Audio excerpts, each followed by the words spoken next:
we're going to continue on here tonight with our race-winning driver, Joey Logano, driver of the number 22 Team Penske Ford. If you have a question for Joey, please raise your hand. We'll get a mic to you. We will start with Jenna, make our way around the room. Hey, Joey. One of the first things you said was, when it's playoff time, it's our time. What gives you that confidence? What makes you so certain that when this time of the season hits, that you're going to step it up a notch? It just seems like we do it. We just do. More times than not, excluding last year, really, we've been able to level up when we need to level up, and to be able to fire off, your first race of the playoffs and with a statement win, it's key, right? I mean, we all talked about how wild card this round could be, and we knew that the Penske cars would be strong on the super speedway style type racetracks. We've been all year long, and unfortunately we've been getting caught up in every possible wreck on these type of tracks. So it's nice to finally capitalize on the laps led and being towards the front, and having a teammate lined up behind me there. And he scored a ton of points today too, being up there. So a good day for Team Penske all the way through. Yeah, Cindric did too. So a really special day for Penske to be able to score some good points and set themselves up all pretty good for round of 12. Okay, let's go next to Jeff Gluck.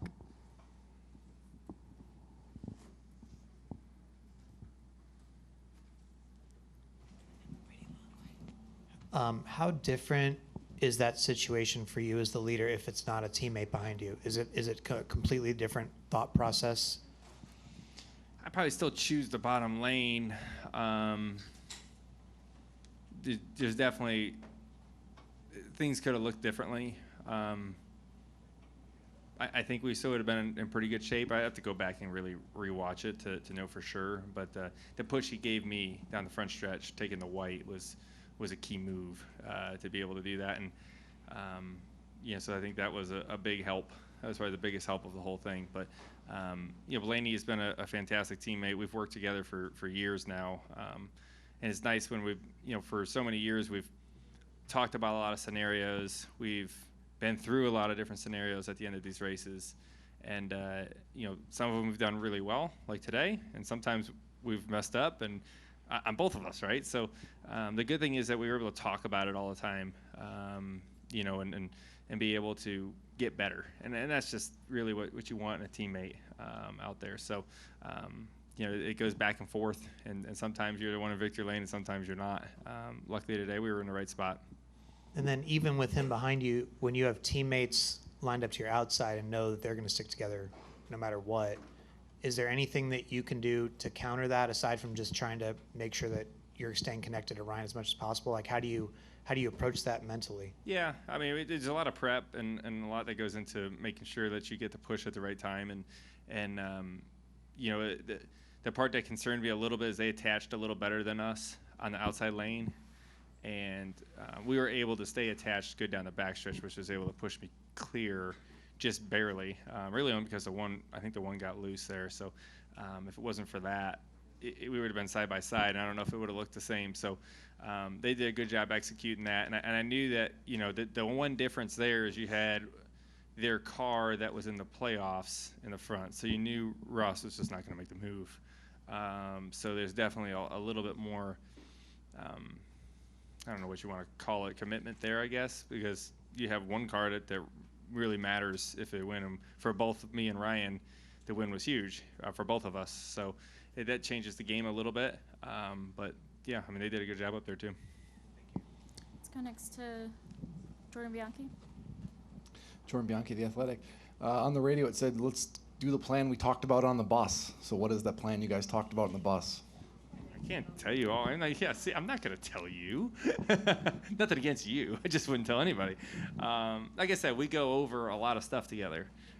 We prep a lot together, separately and together sometimes. And like I said, this speedway racing these days is it's just so interesting. And every track's a little bit different. Daytona to Talladega to Atlanta, all are kind of a breed of their own. And when you have fast cars like we do right now on these speedways, it's important for us to capitalize as a team. These are our bread and butter right now. So we've proven that really over the last year plus that this is our type of racetrack. So, to be able to make sure that a Penske car wins is very important for our organization right now. Coming into that restart, you got Blaney behind you. You guys are so good at this kind of racing. Do you feel like this is your race to win or lose, and like all the advantage is now on your side? I did. I really felt like when we were in the lead coming to take the white and the caution came out when we were up top there and I had them side by side behind me, at that point I said, man, I really think I got it won. At that point I thought everything was going to go pretty good the next lap. I just had to keep them too wide for another lap. So I felt pretty good about that. And when the caution came out, I was kind of like, your restarts, just things change.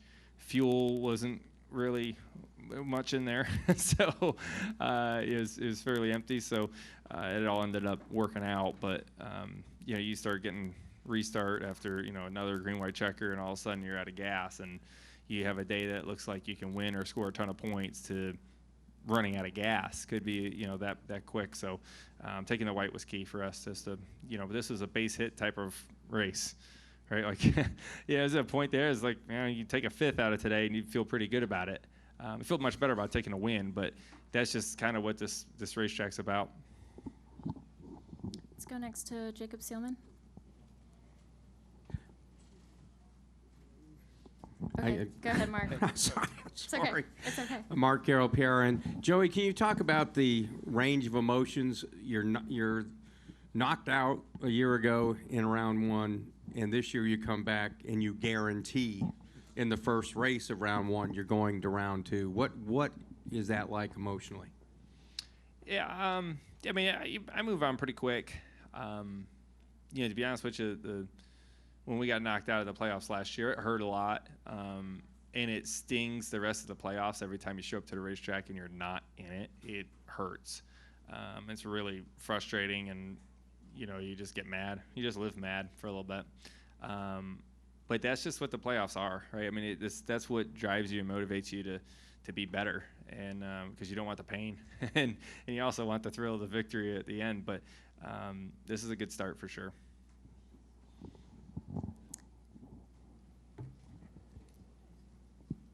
There we go. Jacob Seelman, Raceface Digital. Joey, two for you. First, Kyle Petty on the NBC post-race show called you a big game, big moment driver. And Paul, when he was in here a few minutes ago, said a lot of that comes back to your mental game. What is it, if you can pinpoint something specifically in you, in your driving style, just lets you continue to step up in these big moment, big pressure situations? I don't know. I don't know exactly what it is. I think some people are kind of born a certain way and like a very competitive people, and there's times that bites me as much as it helps me. But yeah, I feel like there's just, for whatever reason, always another gear in there,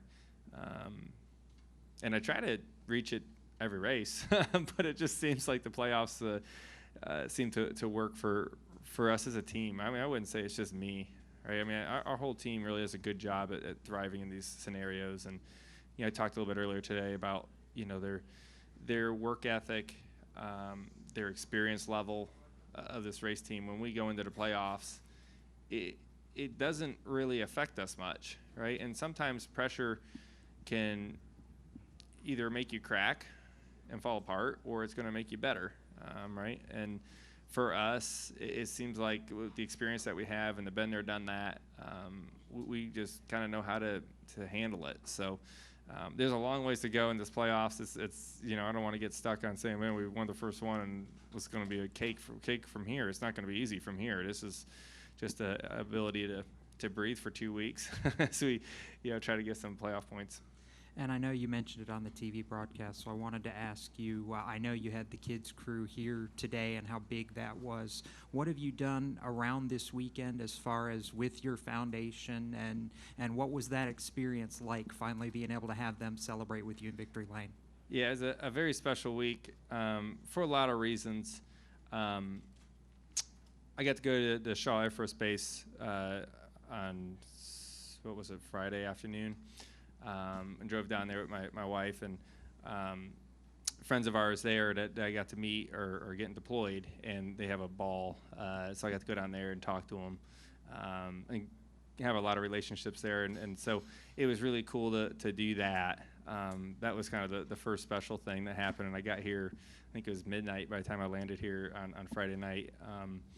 And they told me to go win, so I'm glad I at least held up that end of the bargain. And then the JO Kids crew, the kids that have really been through a lot in their lives. They're huge race fans, particularly 22 fans. And these kids have been through more than you can ever imagine. And a lot of it, that whole program started from a little guy named Jake Leatherman, and he passed away, unfortunately. We met his family and went to his funeral. And all that, it was amazing. I wish you guys, maybe some of you guys here actually were there at that funeral that day. But there was a ton of race team guys that showed up in their race suits, and because he was a little kid, but he was a huge race fan. We all showed up there, and I thought, what a shame. And I left there kind of mad because we didn't meet him when he was with us. And that's where the JL Kids crew started years ago. And we've been giving these amazing experiences to these kids. And unfortunately, I never made it happen on the racetrack when they were here. So to see them celebrating together in Victory Lane, that was really neat. So they told me I better win. It was quite the threat. So I'm glad that that worked out. Yeah, this is Steve Hummer from the Atlanta Journal-Constitution. Two-part question. First of all, when you come onto this property every time, given your long history, is there one fond memory that always strikes you first?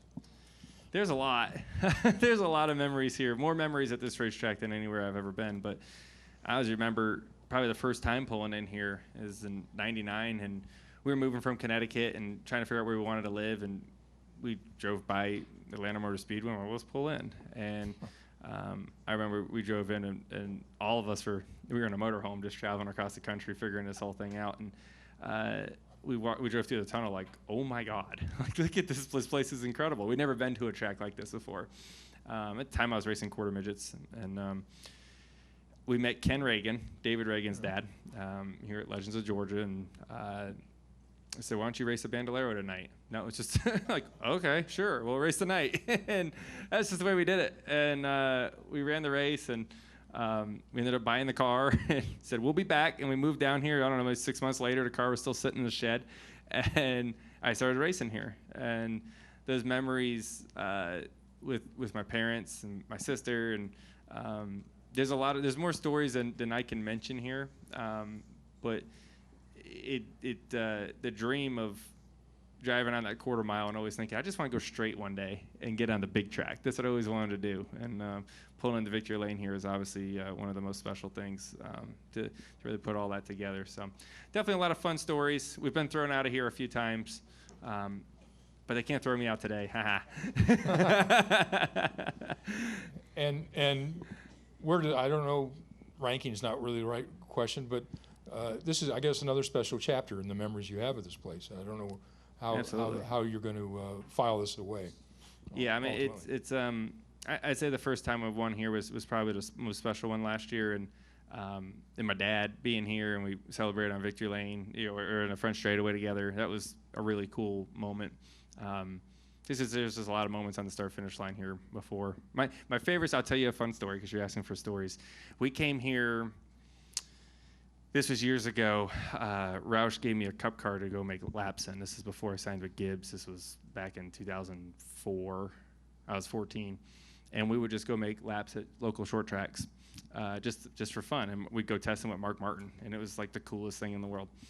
And a friend of ours was testing a Porsche for the Rolex 24 and was running the road course here to test. And we said, hey, do you mind if we make some laps while you're not on the road course? Absolutely, no problem. So we called Ed Clark at the time, was running the track, and was like, hey, we make some laps. And I'm like, yeah, sure. They thought we were racing Legends cars, because at the time I was racing Legends cars. They thought I was going to run laps on the quarter mile. They're like, sure, okay. Well, then we unloaded a cup car, and they didn't like that. That wasn't too cool in their book, and they gave me this lap time that I couldn't exceed, and it was a very slow lap time, so I'd run a fast corner, and that's it. And I always remember it was right before lunch, and my dad goes, screw it, Joe. Just go. They're going to throw us out. I don't care. Just go. They're going to black flag you. Just go until it runs out of gas. So this is how I grew up. It explains a lot for you guys, just so you know. So I did that. We got thrown out, and but it was a really cool memory. Yeah. Yeah. A lot of times. I was 14. We were ripping too. It was fun. It was really cool. We're going to come up. Yeah, 805. We had a race shop down the road from here, and was our late model was there. Jim Gresham owned our late model. I drove for him, and his grandkid raced, and he raced too. And so we stored all our stuff there, and so we lived here a lot because our house was actually in Alpharetta, but that's an hour plus from here. So we stayed here a lot. There was, yeah, but me and my dad were here 90% of the time. So it was, it just ended up being here. There's plenty of times after a race I remember, the memories just like come flooding back to you. But to see the post-race interviews like this, we'd be watching it from the whatever closed network cameras up in the condos afterwards. It's cool sitting here thinking about that. Maybe someone up there's watching right now. Kind of cool. All right, we're going to come up to Bob in the middle front here, and then we're going to go back to Doug, and then to Jerry. Bob Parkers, Fox Sports. And do you consider this a super speedway, and do your feelings about super speedway racing that have been pretty frustrating, does this alleviate any of them? Yeah, I mean, I consider it a super speedway. It's a pretty unique one because it can kind of, sometimes you can think it's more like the old 550 days where you lift a lot more than normal. But I mean, there's a super speed. Super speedway racing is a lot of fun until it's not. Like it's actually really entertaining, and even from inside the car, it's just the chess match that it is there, and trying to outsmart your competitors is really fun until you just wreck. And then you're like, man, this sucks, there's no better way of saying it, right? It's just great until it's not, which it seemed like today there wasn't really any big pile-ups, which was nice. There's a little bit more separation in the field here, but it's intense out there for sure. I mean, there's not a moment through those 400 miles where you just go, all right, and take a break. I mean, it's just crazy the whole time. Go ahead, Doug. Hey, thank you very much. Joey, Doug Turnbull for PRN and 5 to Go podcast. So congratulations on the win. The one thing, I was up in turn 2 watching, and we were expecting the whole time, to the naked eye, it didn't look like handling was as big of a deal as it probably felt in the car. We were so surprised on the whole broadcast that people were able to stick it and maintain position 3 wide middle. So was the handling much more than what it looked like to the naked eye, or maybe were you surprised how much grip the field was able to have, or was it because of fuel saving that you were able to stay so tight in the pack? Yeah, there's times the leaders were saving fuel, which keeps the pack a lot tighter, and you kind of have the pace a half a second or so slower a lap. That just allows everyone to stay tight. The teams keep making their cars better, right? That's part of it. I remember the first time we came here, it was very separated because everyone was out of control. But the teams are getting smarter. The cars are all driving better. There's a lot of moving around out there. To say handling great, it's not quite the case. There's quite a bit of lifting moments and cars sliding up the racetrack. And, I even made a mistake at the end of the second stage and got into 38 and didn't mean to. The nose takes off and poof, it just goes. And just wild. It's incredible we don't wreck more than we do. I can tell you that much. It's absolutely amazing how good everybody is. Because if you see it from my view, which you guys get to, you got in-car camera, but it's different when you're actually in the car and you see it happening because it's real for me. It's surprising a lot that we make it to the end. Go ahead, Jerry. Jerry Jordan, KickingTheTires.net. On those closing laps there, were you anticipating a crash before the white? And when it came out, what were your thoughts? And I have a follow-up. You never really anticipate a wreck. We got pretty far down into the very end of that race, so you think, okay, we're looking pretty, coming to the white flag. We're looking like we're, may finish this thing. So you race as if you're going to go to the end. So I wasn't, but I'm also not surprised that the caution come out. It's just, that's what happens at the end of these races more times than not. I was just glad there wasn't another one. I don't think we had many more of it in the tank. And follow up, you punched your ticket to the next round. You moved on. That's what all this is about. Your thoughts on advancing and setting yourself up for the rest of the playoffs. It's a good start. There's a long ways to go. Like I said, the 5 playoff points are really nice. That's going to help us through the next couple rounds. But there's a lot of racing ahead of us and a lot more to do. So it's a good start, but a long ways to go. Go next to Deb Williams. Deb Williams, Auto Week. Joey, congratulations. When you lined up for that final restart, was that Coleman that came on the radio and said his study had shown that you needed to take the inside lane? Yeah, Coleman and I go through a lot of stuff. Coleman does a fantastic job at understanding the draft. He's the best on the roof. There's no doubt about it. And he's also the best for me because we have a great relationship, right? Coleman's the best man at my wedding, right? So like we know each other really, really well off the racetrack as much as we do on the racetrack. So naturally, we talk a lot during the week about what we're going to do in those scenarios, and I trust his studying sometimes even more than my studying when we get back and talk about it together. But yeah, he's a great racer, right? And it's just he gets it, he understands it, and he tells me what I need to hear, and not just from a racing perspective, what lanes are moving and those type of things, but also what makes me tick and where he knows where my head is at sometimes. He needs to straighten me up sometimes. So it's nice to have a friend up there that's able to help guide you. So does he study video or the track, or what all does he study? I think these days most people use SMT to be able to study a lot, but I mean there's videos as well.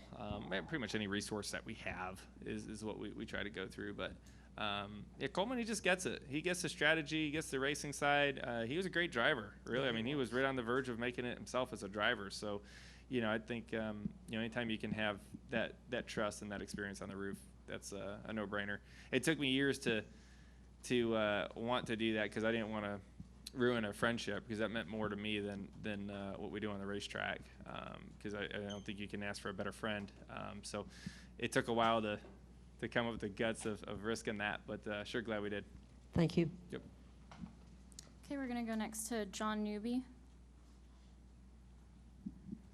John Newby, alt driver. So obviously winning's fun, but I was talking to Christopher Bell on pit road after the race, and he was talking about how you guys needed to celebrate this race, and it's the most fun he's ever had in a super speedway. Does that, I guess, surprise you that someone can be sad about losing but still had so much of a blast during this race? I think people like racing. We all do this because we like racing. We like to drive fast. I enjoy it for the most part, but for me, honestly, I don't do this for fun. I do it to win. We do it to make money, right? That's what we do it, to put championships and get trophies. That's why we do it. But I will say the reason why we all started is because we like to go fast. We like to compete against each other and race, and that part is always down in your heart, right? I mean, it's no different when I get home during the week. The one thing I want to do is go ride my quad, right, or go race go-karts. We still enjoy that. It's still fun to have that down in your heart. Nothing's changed since I was a kid. That you still end up liking this stuff a lot. Okay, we're going to go to the back right here, and then we're going to have time for 2 more. We're going to go to Michael Massey, and then we're going to finish with Jeff Gluck. Alfred Romero, Southern Race Week Radio. 2-part question. Number 1, do you do anything slow? And then number 2, talking about the memories here of racing and Ken Reagan and your condo here. Have you ever had an inkling or an urge to maybe go up there and maybe knock on the door and say, hey, would you mind if I kind of check the place out, see what's changed and what's... I really want to do that. And I've thought about it a lot, to go up there and just knock on the door. And I always thought it was kind of weird to do. If someone just knocked on your door hey, I used to live here, can I see what it looks like now? I felt like that's kind of weird to do, so I never did it. But I talked about it a lot tonight, so maybe next time I'll just do it. I'll knock on the door and check it out. You did that? That's cool. I would be weirded out if someone did that at my house. You know, I'd be like, I don't know, did you really? You know, it's a little weird. I don't know, you're not just casing my house, you know? I don't know, that's where my head goes. That helps. Okay, that's good. Everyone knows Bob. They'll take a selfie with Bob, and then they'll let you in. I think that's how you do it. It's the goal. All right, we're going to go next to Michael Massey. Middle here.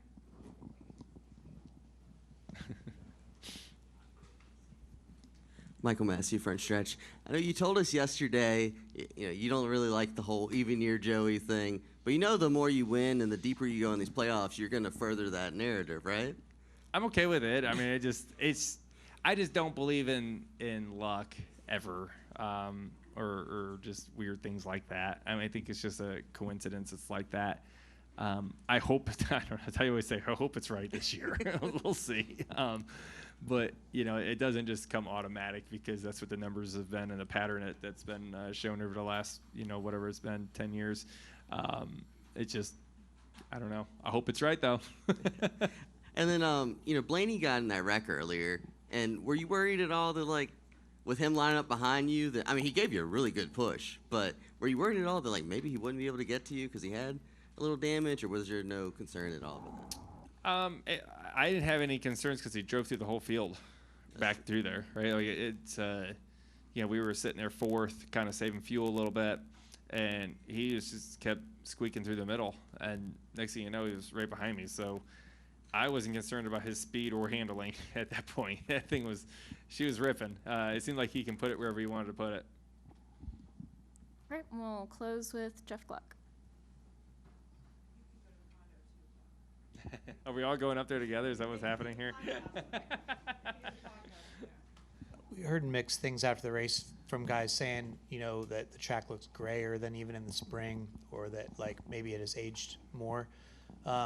What do you think? Is it already wearing out? Is it going to get to the point where maybe they have to take the plates off, so to speak, at some point? We're a long ways from that, and I don't know if we ever will because the banking they added here is just ridiculous. I mean, there's so much banking around this place now. I don't think we're close to being able to take the plates off or going to the other package yet, and I'm sure they're not even thinking about it because the racing seems to be pretty entertaining, right? So I would assume it's going to stay this way, but it definitely will affect the decision-making process as the track wears. This is the speedway that you have to weigh out mechanical grip, downforce versus drag, all those things that you have to kind of make those right decisions more. Whereas, Daytona, Talladega is more just geared to making your car go fast in a straight line. So this place has got a little bit of both and makes it a little challenging. But and as it wears out, it's going to go more towards the best handling cars will win. And even today, as much as we lift, the best handling cars end up there. So is it a leap, or is it fair to say that this has characteristics of old Daytona? Yeah, it's just like it. Okay. It's a lot like old Daytona without the huge swells in the middle of the corner like it used to have there, and the tire fall off, right? That's what Daytona used to have, but it's more like the old Daytona than the new Daytona is right now. Okay, thank you. Yep. Joey, congratulations, and thanks for coming in. All right, thanks, guys.